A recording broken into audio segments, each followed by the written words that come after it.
Hello everyone, I'm Ash, the sworn sword of What Culture, and I'm here to talk to you today about that one thing that everyone seems to have noticed from the most recent episode of Game of Thrones. When the dust settled on the 4th episode of the final season, we should have been talking about several things. We should have been talking about that devastating ending. We should have been talking about Jon not petting Ghost, about Jaime's strange arc, about Varys' return to his flamboyant and conniving best.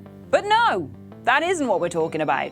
Instead, there is only one thing on everyone's minds post-episode 4, and that is a goddamn coffee cup. Somehow, in a show that costs an absolute fortune to make and whose lore is dependent on very precise writing and keeping track of massive, sprawling family trees and histories, someone left a disposable coffee cup in plain view for an entire sequence. As Dany and her survivors, who number way more than anyone would have suspected at the end of the last episode, but that is just whatever at this point, celebrate their victory in Winterfell, and Dany chooses to make Gendry Lord of Storm's End, the offending cup sits on the table right in front of her.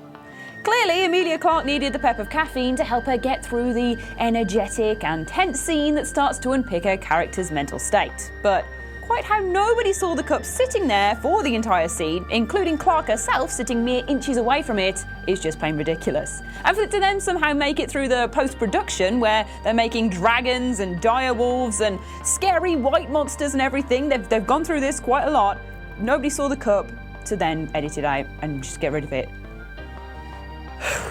And for it to then somehow make it through the post-production edit process that would have added dragons and ghost and the sea set sequences without someone asking if they should CGI out the modern coffee cup is even more ludicrous. And to have a little segue into another moment with Dany at this table, whilst we've all been obsessing over this coffee cup, there's something actually in the scene that is meant to be there that should be taken note of.